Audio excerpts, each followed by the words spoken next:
साथै उपस्थित हाम्रो सिनियर अनि स्पेसली गुरुजी चिन्थे थ्याङ्क यू। हाम्रो गार्जन स्वरूप हुनुहुन्छ तपाईँ शीतल हाइटमा। यो शीतल हाइटमा आएपछि आउनुभन्दा पहिला पनि जग्गा थियो मेरो त्यहाँनिर, त्यहीँ घर बनाएर बस्ने। अनि किन त्यहाँ बस्ने भन्दाखेरि चाहिँ तपाईँहरू नि हुनुहुन्छ भन्ने एक किसिमको आत्मविश्वास थियो क्या मेरो।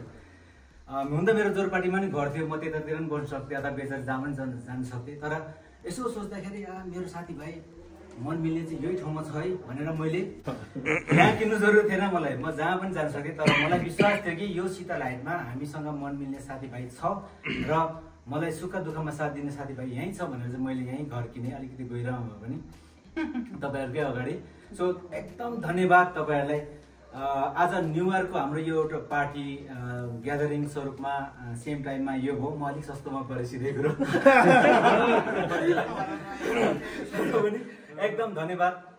यसै गरी नै हामी यो समाजमा शीतल हाइटमा एउटा नमुना सिङ्गापुरे टोली बनौँ, एकअर्कालाई साथ दिएर दुःखमा मात्रै होइन सुखमा मात्रै होइन सामाजिक कुरोमा पनि साथ दिएर हामी चाहिँ नमुना स्वरूप बनेर चाहिँ सम्पूर्ण सिङ्गापुर गोर्खालाई नै एउटा सिङ्गापुरको शीतल हाइटको गोर्खा चाहिँ यो किसिमको कम्युनिटी रहेछ है भन्ने किसिमको चाहिँ उदाहरण दिउँ।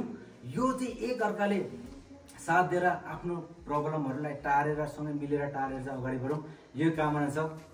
कति दिन बसिन्छ, कति दिन बाँचिन्छ, यो बाँचुन्जेलसम्म चाहिँ सबैको दुःख सुखमा पीडाहरूमा साथ दिएर चाहिँ रमाइलो गरौँ। सुखमा पनि चाहिन्छ साथीहरू रहेछ, यो चाहिँ मैले बुझेको छु। सुखमा पनि साथीभाइ नपाउने ठाउँ पनि छ संसारमा। So thank you so much. मलाई विश्वास छ दुःखमा पनि साथ हुन्छ अनि सुखमा पनि साथ हुन्छ, यही नै अगाडि बढ्दै जाउँ। आजको लागि धेरै धेरै धन्यवाद हजुर। फोटो